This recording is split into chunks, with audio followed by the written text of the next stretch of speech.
Petite tier list des pires conseils que vous avez l'habitude d'écouter, de mettre en place et qui vous coûtent très cher en tant que débutant et intermédiaire qui veulent créer une marque long terme, stable, rentable dans les 5 prochains mois. Ces conseils-là, vous les écoutez, vous les entendez au quotidien sur les réseaux sociaux de la part de coachs, de formateurs et de pseudo-experts de l'e-commerce. On va tout déconstruire, je vais vous montrer de manière logique et cohérente pourquoi vous ne devez pas les suivre. Le premier conseil, c'est le produit gagnant en dropshipping. Tu as un produit gagnant de réussir.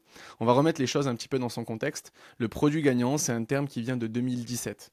En 2017, les consommateurs étaient très peu éduqués dans leur manière de consommer sur Internet. Tout simplement parce que ça commençait à être nouveau et que c'était pas normal. Donc les gens allaient beaucoup plus en physique qu'en consommation sur Internet. Et d'un autre côté, les dropshippers et e-commerçants, il y en avait beaucoup moins que maintenant.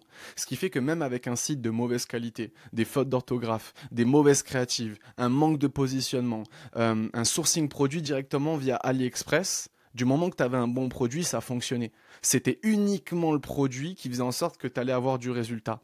Donc à partir de ce moment-là, c'est là où est né le terme produit gagnant. Sauf qu'au fur et à mesure des années, des arnaques, les consommateurs se sont beaucoup plus éduqués dans leur manière de consommer. Ils ont commencé à développer des automatismes, ils ont commencé à voir les red flags, ils ont commencé à voir comment fallait bien consommer sur Internet pour pas se faire avoir. Et donc ce n'est plus le produit qui se vend, c'est tout l'écosystème que tu vas créer autour, qui va réassurer, qui va donner confiance à ton futur client pour lui donner envie directement d'acheter. Donc c'est plus le produit qui se vend, c'est tout ce que tu vas créer autour. Donc le terme produit gagnant n'existe plus. Parce que maintenant, tout est une question de branding, de positionnement, de marketing, etc. 50% du succès d'une marque e-commerce, c'est son produit. Les 50% restants, c'est le marketing et le positionnement. Donc le terme produit gagnant en dropshipping, il est obsolète, il ne marche plus. Les personnes qui l'utilisent n'ont pas assez de recul pour savoir que c'est un mauvais terme, donc c'est pas des personnes que tu dois écouter. Donc ça, je le mets en S parce qu'il y a tellement d'impact, il y a tellement de personnes qui l'écoutent, qui le mettent au quotidien en place, et qui d'ailleurs utilisent ce terme alors qu'il est faux. Donc voilà, ça, produit gagnant en dropshipping, non, s'il vous plaît, on arrête, c'est plus du tout le produit qui se vend, c'est tout ce que tu vas créer autour, même si ça reste quand même une part importante de ton succès. La deuxième problématique, en tout cas le deuxième conseil, c'est faire un testing par semaine, faire du mass testing. C'est directement relié au premier conseil du produit gagnant. À l'époque, étant donné que c'était encore une fois que le produit qui se vendait, bah, tu avais tout intérêt de tester des nouveaux produits toutes les semaines, tous les jours, tous les 3 jours. Et plus tu testais de produits, plus à la fin du mois, tu avais de chances de trouver des produits gagnants. Sauf que, étant donné que maintenant ça ne fonctionne plus comme ça parce que les gens sont beaucoup plus éduqués, parce qu'il y a beaucoup plus de concurrence, bah faire un testing par semaine, pareil, ça ne fonctionne plus. Surtout si tu es débutant et intermédiaire. Parce que ce qui prône, c'est les compétences que tu vas créer. Si tu n'es pas compétent, tu vas prendre les mauvaises décisions. Si tu prends les mauvaises décisions, tu vas mettre en place les mauvaises actions. Si tu mets en place les mauvaises actions, tu auras le mauvais résultat. La base de la pyramide, c'est résultat, action, décision, compétences. Tu ne peux pas développer des compétences si tu ne prends pas le temps de maîtriser ce que tu fais et de comprendre ce que tu fais et si tu vas trop vite. Ça ne fonctionne pas comme ça. Donc si tu commences à faire un testing par semaine en tant que débutant, tu mâches les étapes, tu vas trop vite, tu n'approfondis pas assez, tu survoles tout ce que tu fais. Ben, résultat des courses, tu perds de l'argent, tu perds de l'énergie, tu perds de la motivation et tu arrêtes l'e-commerce parce que juste ça n'a pas fonctionné pour toi et tu gardes une mauvaise image de ce business-là. Le nombre de personnes que j'ai vu échouer, arrêter et reprendre leur vie normale parce que juste ils ont suivi une mauvaise méthode qui est celle-ci, il y en a des milliers, j'en ai à la pelle. Donc s'il vous plaît, cette méthode-là, si quelqu'un vous dit de la suivre, fuyez. C'est pas comme ça que ça fonctionne, surtout si t'es débutant. À la limite, si t'es avancé, que t'es une équipe, que t'es bon, que tu maîtrises le process, oui, tu le fais rapidement. Mais là, je parle à des débutants et intermédiaires, donc pour vous, non. C'est un des pires conseils, ça aussi, je le mets en S parce que c'est l'habitude. Pareil, ça a tellement d'impact et c'est tellement pas bon pour votre portefeuille, pour vous, etc., que non, c'est vraiment des conseils que vous devez fuir. Tester sur Facebook Ads avec 150 € de budget sur 3 jours. Alors ça, pareil, c'est encore ultra cohérent avec les deux derniers conseils. Tu fais un testing sur Facebook Ads pendant 3 jours, 50 € par jour. Si jamais c'est pas rentable, tu reprends de zéro. Si jamais c'est rentable, youpi, t'es trop bien et tu vas avoir une Lamborghini Rose dans ton salon l'espace de 60 jours. Non, pareil, ça fonctionne pas comme ça. C'est un mauvais conseil parce qu'on vous habitue à essayer de prendre des décisions, pas rapidement, mais plutôt des décisions qui sont fondées sur beaucoup trop peu de data. En l'espace de 3 jours et juste avec 150 € de budget, tu génères peu de data. Plus tu dépenses, plus tu diffuses de contenu, plus tu vas générer de la data qui est importante. Plus tu as de data, plus tu vas savoir tirer des bonnes conclusions et prendre les bonnes décisions et savoir quelle action mettre en place. Par contre, si tu as trop peu de data à disposition, c'est trop fragile. Et 150 € de budget, c'est trop peu. Donc pour moi, ça, c'est un mauvais conseil.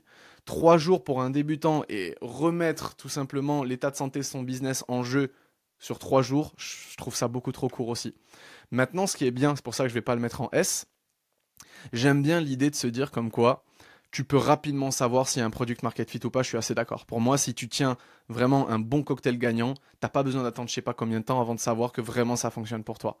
Je le mettrai pas en S. Par contre, prendre une décision au bout de 3 jours et repartir de zéro, c'est complètement à l'ouest. Parce que tu as tellement de choses à tester de manière différente, des formats, des concepts, etc. Avant de vraiment savoir si ton business est le bon, qu'en 3 jours, c'est trop peu. Donc ça, c'est déjà une très grosse erreur. Je la mettrai pas au même niveau que ces deux-là. Je mettrais plutôt ça en A, parce que pour moi, pareil, c'est vous perdez du budget si à chaque fois vous repartez de zéro, parce que sur les 150 € investis, bah, ça n'a pas été ultra rentable. Maintenant, dans le quatrième conseil, c'est copier-coller les créas de vos concurrents. Bon, ça c'est quelque chose qu'on a l'habitude de voir, qu'on voyait beaucoup à l'époque et visiblement on continue de voir. Et en fait, ce qui fonctionne pas, c'est très souvent parce que vous mettez en place des stratégies qui fonctionnaient à l'époque, mais vous n'arrivez pas à vous renouveler. Changer, améliorer votre manière de vendre, parce que si vous vendez comme l'époque, vous allez avoir les anciens résultats. Enfin, vous n'allez même pas avoir du tout de résultats. Quand je dis copier-coller, c'est vraiment CTRL-C, CTRL-V. C'est, tu as du contenu disponible dans la bibliothèque publicitaire Facebook ou quoi que ce soit, tu le reprends, tu mets du texte par-dessus pour faire genre que c'est ton contenu et tu le publies. Ça, c'est d'or. Pareil, les algorithmes publicitaires se sont améliorés, se sont développés. Maintenant, ils arrivent à repérer si jamais ton contenu n'est pas authentique. Quand je dis contenu authentique, c'est pas tu montres tous les aspects de ta vie. Non. Authentique, ça veut dire tu as créé ton propre contenu. Il t'appartient, ton contenu. Sauf que vous, il n'y a rien d'authentique en faisant ça. À l'époque, ça marchait parce que les algorithmes, ils laissaient passer parce qu'ils n'étaient pas ultra avancés. Maintenant, ils arrivent à détecter et ils te brident. Ils te brident dans la diffusion de ton contenu et forcément, ben, tu fais face à des blocages. Donc c'est impossible, tu perds du temps, tu perds de l'argent. Donc pareil, ça c'est une grave erreur.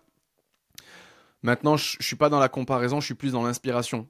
Ne réinvente pas la roue, inspire-toi de ce qui fonctionne. Par contre, copier, coller, non, ça quand même, je le mettrai en B parce que je trouve que c'est quand même une erreur que tout le monde fait. Mais bon, elle n'est pas aussi grave que ces erreurs-là où là vraiment tu perds de l'argent, tu perds du temps.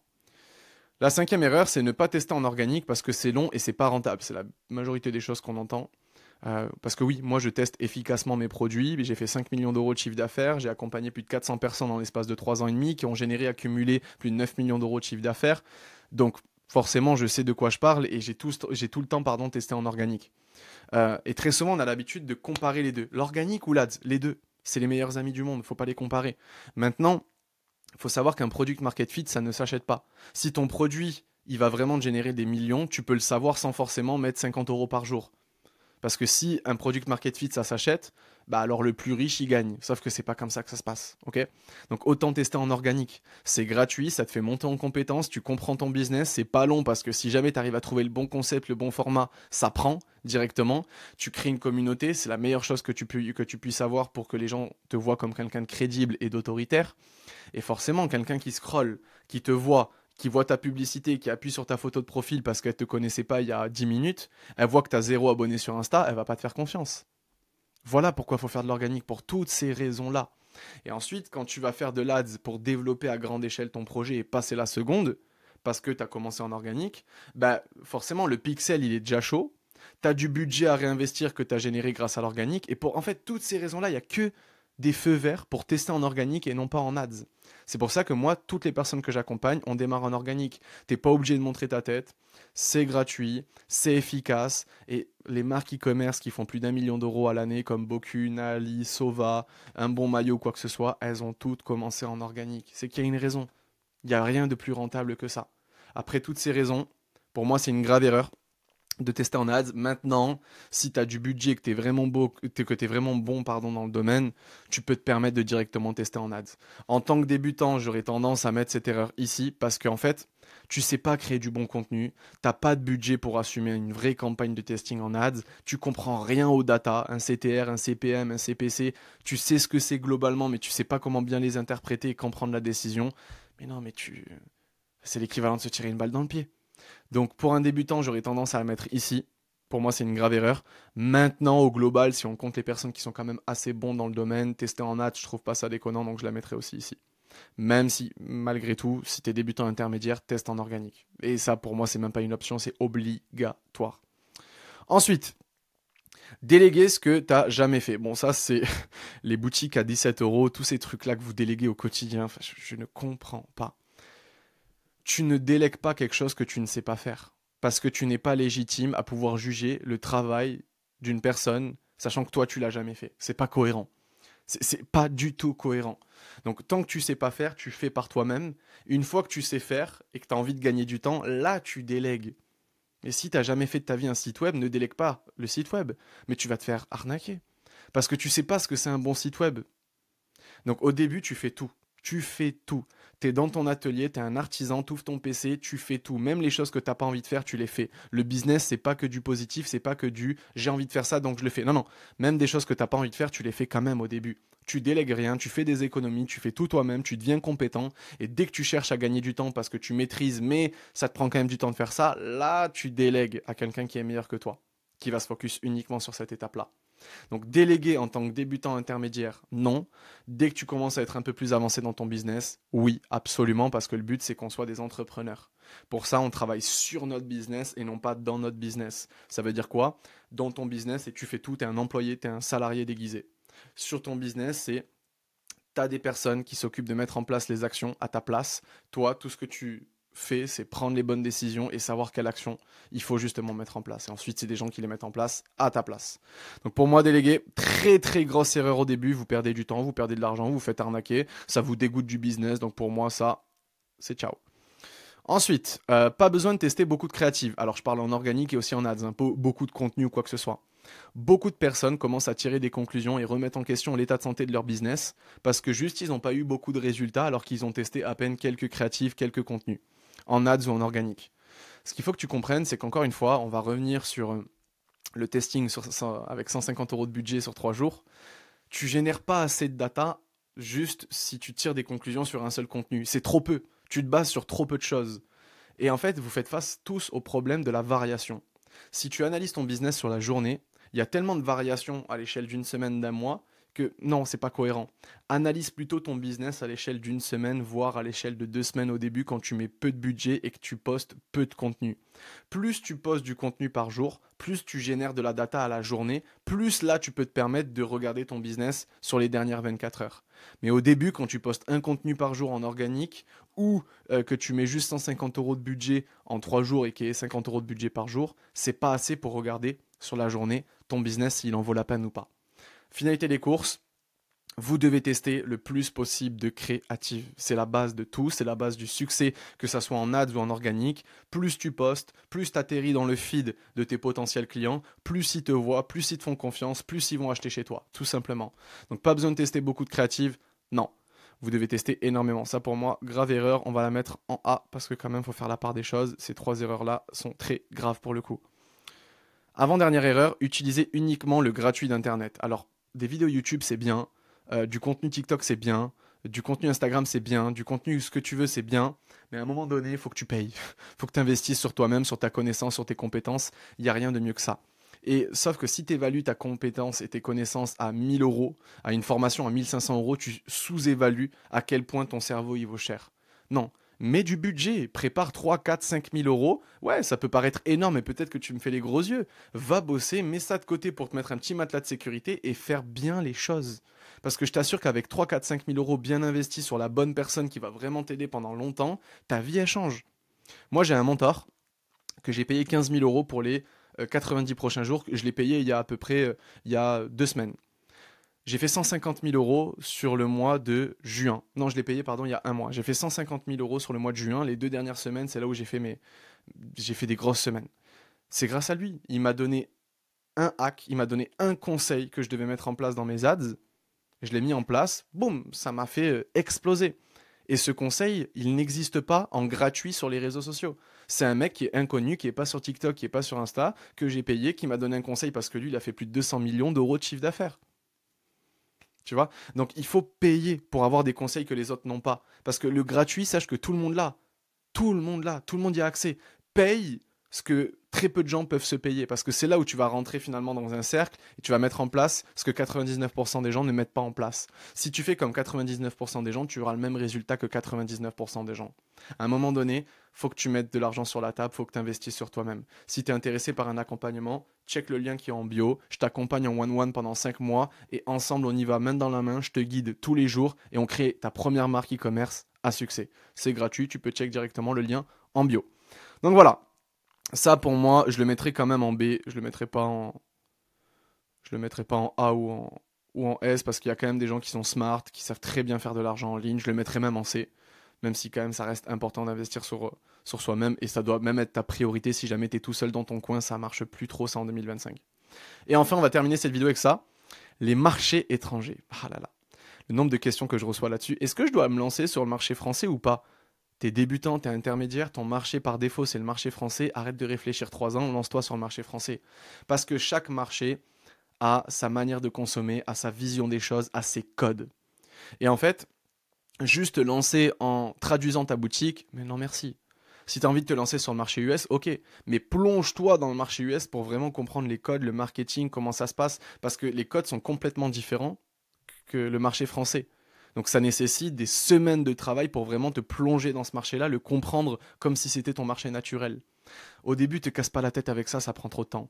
Va sur le marché français, ok, c'est ton marché par défaut. Par défaut, que tu le veuilles ou pas, tu sais naturellement comment les gens consomment, tu sais naturellement comment parler aux gens, tu sais naturellement que c'est un marché qui est sensible, faut pas trop y aller de manière forte. Les gens consomment tout le temps au même endroit, ils font très gaffe au prix, ils réfléchissent avant de comment consommer, ça c'est le marché francophone. Ça veut pas dire que c'est un mauvais marché, ça veut juste dire que c'est un marché différent des autres et qu'il ne faut pas arriver sur ce marché-là de la même manière que tu arrives sur le marché espagnol ou sur le marché allemand ou sur le marché UK ou US. Ok? Donc ça, chaque marché a ses codes, ses différenciations. Avant d'arriver dessus, apprends-le. Au début, tu ne te casses pas la tête, tu vas sur ton marché par défaut, tu réfléchis pas. Okay, quand tu es beaucoup plus avancé, là oui, tu tentes d'aller sur d'autres marchés pour te développer à l'international ou quoi que ce soit. Donc ça, pour moi, elle est quand même un peu mignonne pardon, cette erreur, je la mettrai en D. Mais s'il vous plaît, quand même, faites attention. Allez sur le marché français pour consommer. Enfin, pour commencer, pardon. Ça reste le marché francophone. France, Belgique, Suisse et une partie du Canada. C'est 100 millions de personnes. C'est énorme. Donc tu peux très bien faire comme Boku, 14 millions d'euros de chiffre d'affaires en l'espace de 3 ans, uniquement sur le marché francophone. Ok? Donc voilà un petit peu là-dessus, les amis. Donc si on résume, produit gagnant, c'est poubelle, c'est l'une des pires erreurs. Faire du mass testing, c'est poubelle, c'est l'une des pires erreurs. Déléguer alors que tu sais pas faire la tâche en question, c'est l'une des pires erreurs. Ensuite, pas besoin de tester beaucoup de créatives, tester avec 150 euros de budget sur 3 jours sur Facebook Ads ou TikTok Ads. S'il vous plaît, on va arrêter ça. Copier-coller, non, ça marche plus. Ne pas tester en organique parce que c'est long et rentable. Et ça, en vérité, je l'aurais quand même mis ici. Parce que mine de rien, c'est être débutant et tester en ads, c'est vraiment, tu perds trop d'argent. Utiliser uniquement le gratuit sur internet, c'est cool, mais ça a ses limites. À un moment donné, il faut investir dans un mentor, il faut investir dans un coach, et non pas une formation. Parce qu'une formation vidéo, c'est cool, hein, mais c'est qui va te pousser au cul tous les jours? C'est qui va te donner des feedbacks tous les jours? Personne. Un mentor, ça coûte plus cher, mais ça en vaut tellement plus la peine. Tu préfères payer 3 formations à 2000 balles ou un mentor à 4000? Voilà, c'est beaucoup plus rentable un mentor, tu as beaucoup plus de résultats et sur la durée, ça coûte moins cher qu'acheter tous les 4 matins des formations. Ok? Et bien sûr, les marchés étrangers, bon, s'il vous plaît, allez sur votre marché par défaut au début. Encore une fois, si tu es intéressé par un coaching, ça coûte pas de pain, je te dis pas d'acheter mon coaching dès maintenant, je te dis juste de check le lien en bio si jamais tu es intéressé et que tu veux qu'on place ensemble, on implémente ma stratégie de A à Z. Si tu es intéressé, check tout ça. Ciao tout le monde.